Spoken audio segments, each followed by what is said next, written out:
All right, I would now like to introduce Kirby, the project coordinator with BOEM, for a presentation on the New Jersey leasing process history OCS-A0549. Kirby, over to you. Thanks, Jennifer. Just want to make sure you can hear me okay. Yes, we can hear you just fine. Thanks, Kirby. Excellent. Well, hello. As mentioned, my name is Kirby Ruth-Murdy. I'm the project coordinator with the Bureau of Ocean Energy Management, commonly referred to as BOEM. I work within the Bureau's Office of Renewable Energy Programs. I'll be providing a brief overview of the New Jersey leasing history for OCS-A, which refers to the Outer Continental Shelf Atlantic Region Lease Area 0549. Moving on to that next slide. You don't have to move. This is what we've moved on to.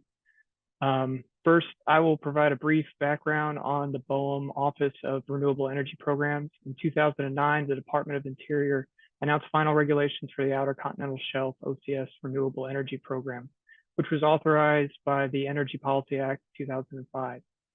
These regulations provide a framework for issuing leases, easements, and right-of-ways for OCS activities to support production and transmission of energy from sources other than oil and natural gas.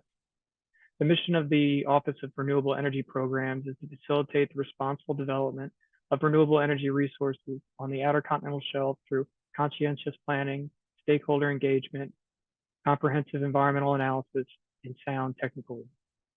Next slide. So how do we get there? The BOEM renewable energy process from initial concept to installation of wind turbine generators is broken into four main stages. First, planning and analysis.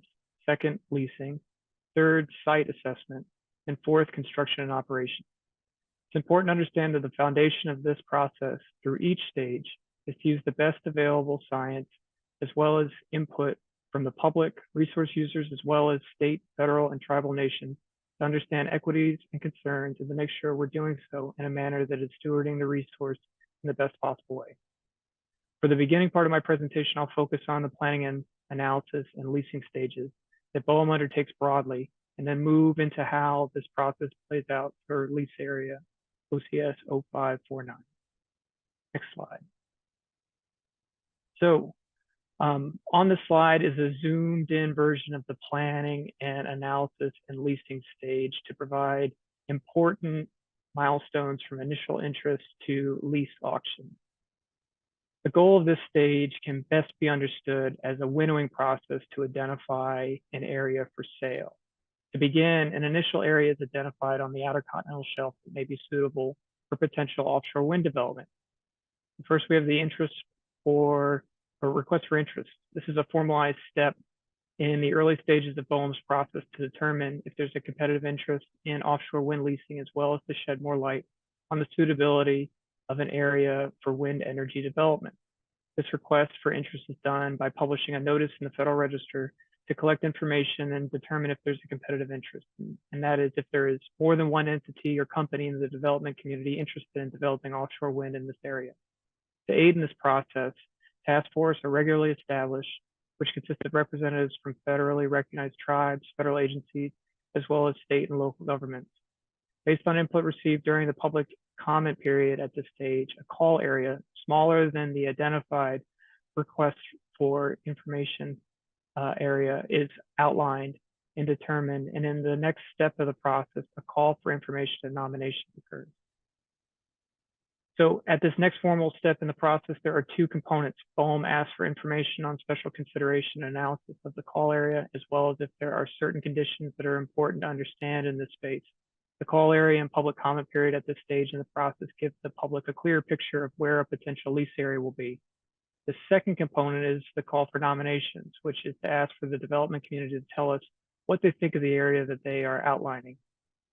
Specifically, are there places within the call area that are more appealing to develop, and if so, why? It's important to understand that BOEM may forego the previously mentioned step of request for information, a request for interest, and move to issuing this call for information, which can also serve to determine if there's a competitive interest for offshore wind leasing in the call area. So moving to area identification, after putting out a call for information, held a public comment period, and reviewed the comments and input received, BOEM will determine a wind energy area, or WEA, which is a portion of the Outer Continental Shelf that BOEM has identified for analysis under the National Environmental Protection Act, or NEPA. which will take the form of an environmental assessment. This is done through publishing a notice of intent in the Federal Register to prepare an environmental assessment to support BOEM's leasing and site assessment plan decision making. Traditionally, we use this process to determine a deconflicting area and its boundaries that will be offered for sale, but BOEM can further divide the space to have lease areas that are smaller and within the wind energy area. So it's important to note here that getting to a lease area or areas for sale is the narrowing down of the potential space that the wind energy development can occur. The next is the leasing development or leasing document development. Based on work conducted to complete the environmental assessment in consultation with other federal partner agencies, this step in the process further finalizes the lease area.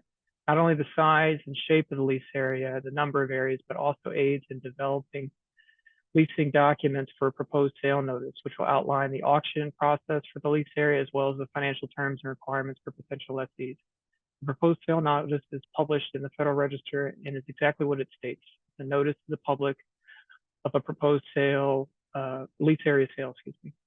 Following a 60-day comment period and review of public comments, a final sale notice is published, which is then followed by an auction of the lease area or areas. To summarize, from an initial interest to a lease auction and sale, BOEM engages federal agencies and federally recognized tribes, state and local government through the state's Renewable Energy Task Force, the offshore wind development community, as well as resource users and the public. Moving from this general process to how it was specifically used for OCS A0549, I'll outline key considerations in the development of the lease area where we are today with the construction operations plan for lease area OCS 0549. Next slide. Okay. So we're going to move on to the next one. All right. For lease area OCS 0549, the process began in 2009. The BOEM New Jersey Renewable Energy Task Force was formed and comprised of local, state government, and elected officials, federal agencies, and federally recognized tribes. The New Jersey Department of Environmental Protection studied the marine space off the New Jersey coast outlined in green on the map on the right. I will talk about this study in the later slides in greater detail. From 2009 through 2014, the New Jersey Renewable Energy Task Force met 6 times, providing input from the initial request of interest through the call for information and nomination. BOEM used the engagement with the task force, information from the New Jersey Ecosystem Baseline Study, as well as from resource users and the public to delineate and refine the call area off of the New Jersey coast. The pyramid on the right side of the slide outlines a good visual representation of how the volume of information on the eventual lease area was gathered over time, starting at the top of the pyramid with dialogue and input through the task force meetings. Information from those meetings was further expanded upon by understanding the marine environment, processes, habitats, and ecology through the New Jersey Ecosystem Baseline Study. With both of these pieces of information and knowledge input further deepened by stakeholder, resource user, and public input, and finally with greater understanding of the area developed based on new data not available at the beginning of the process but collected over the years. Based on this deliberative process, in the next few slides, I'll provide some examples of how the call area was further winnowed down based on information provided. Move on to our next slide. All right, navigational concerns. In evaluating the area off the New Jersey coast for offshore wind development, addressing navigational concerns was a key issue that came up in the process. The New Jersey coastline is sandwiched between 2 major ports, the Port of New York and New Jersey to the north, and Delaware River Port Complex to the south. Vessel traffic from these 2 locations was an important consideration. BOEM relied on the U.S. Coast Guard to help us understand and evaluate the potential impacts and challenges within the call area. In the map on the left side of the slide, you can see traffic separation schemes at the top right corner of the image going south from New York, as well as bottom left corner coming out of Delaware Bay, with an area of high concern in between the schemes for both directions. A transit route that follows the New Jersey coastline with a 1 nautical mile buffer, as well as a tug and barge transit route. In evaluating this feedback, BOEM was able to validate this information with data to confirm the locations route, as well as the volume of vessel traffic. In total, the U.S. Coast Guard and marine resource users helped us better understand where potential conflicts or navigational challenges could occur, and this information was taken into account in further refining the call area to the wind energy area and subsequent lease area. In the next slide, I'll provide similar example of information the Department of Defense provided. Moving on to the next slide. Right, so the Department of Defense was another key federal partner that provided feedback on potential areas of conflict with their operations. In the map on the left side of the slide, DoD provided a helpful color coding of where specifically within the call area they recommended exclusion of wind energy development based on their DoD training operations and activities. These areas are shaded in red as a category 3. For areas shaded in yellow, these areas could move forward with some type of mitigation or site-specific stipulations for potential wind energy development. And the areas shaded green indicated no issue with DoD activities. The map on the right side of the slide shows how this feedback, specifically the recommended exclusion areas, was incorporated into the wind energy area. In the next slide, I'll outline how the New Jersey Ecosystem Baseline Study fed into the New Jersey Task Force process. Next slide. All right, so the New Jersey Department of Environmental Protection undertook an extensive 2-year effort to study the estuarine and marine environment along the New Jersey coast. The study was one of the largest of its kind and was conducted to help fill in the data gaps, looking at seabirds, sea turtles, marine mammals, as well as marine resources targeted and used for commercial and recreational purposes.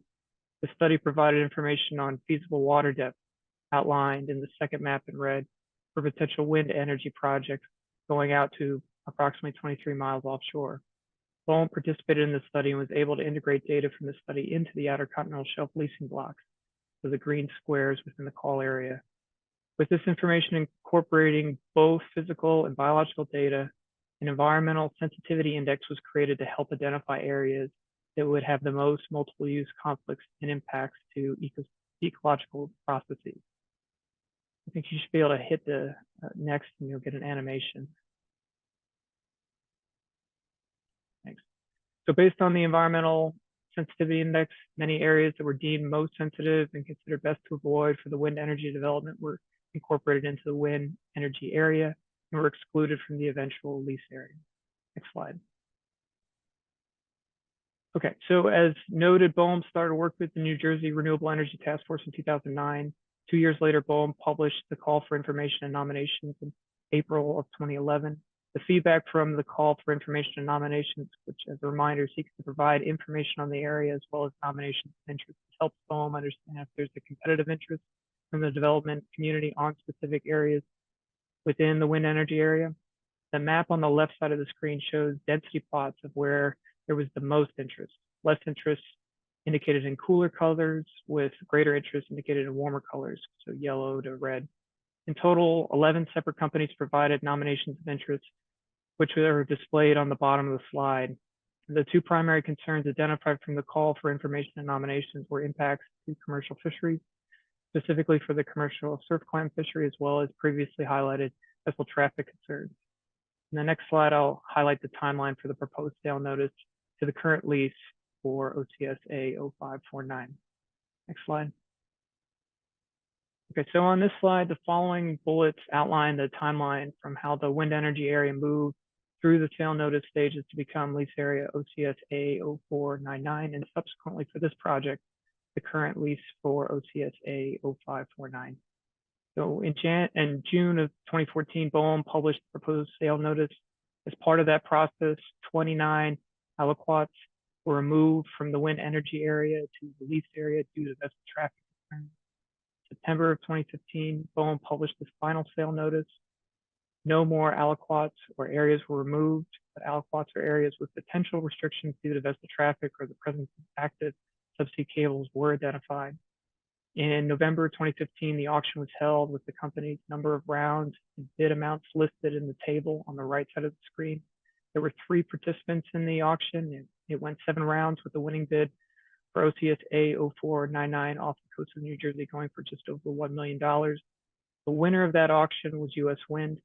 In 2018, U.S. Wind assigned that lease to EDF Renewables, and subsequently in April 2019, EDF Renewables assigned the lease to Atlantic Shores Offshore Wind LLC, the current lessee today. In April of 2022, BOEM approved The request from Atlantic Shores for a lease segregation on lease OCS A0499, subsequently creating two separate and distinct lease areas. The northern portion of OCS A0499 was retained by Atlantic Shores Offshore Wind LLC and given the new lease number of OCS A0549. On the next slide of my presentation, I'll highlight the Construction Operations Plan, or COP, for OCS A0549. Next slide. So in April of 2022, Atlantic Shores Offshore Wind submitted a Construction Operations Plan, or COP, for the lease area. From that point until earlier this year in 2024, BOEM has worked with Atlantic Shores Offshore Wind to address comments and requests for additional information in order to find the COP complete and sufficient. On March 1st, 2024, BOEM received the most recent Construction Operations Plan. This version of the COP is available on BOEM's website at the link below. And in the next presentation, my colleague, Kimberly Sullivan, will provide information on the National Environmental Protection Act, or NEPA, process BOEM will undertake for this project. So in closing, I've provided a brief overview of the leasing process history for lease area OCS 0549. My contact information, including email and phone number, can be found on the bottom of the slide. And for more information on the project and subsequent updates, please visit the link at the bottom of the slide. Thanks for listening.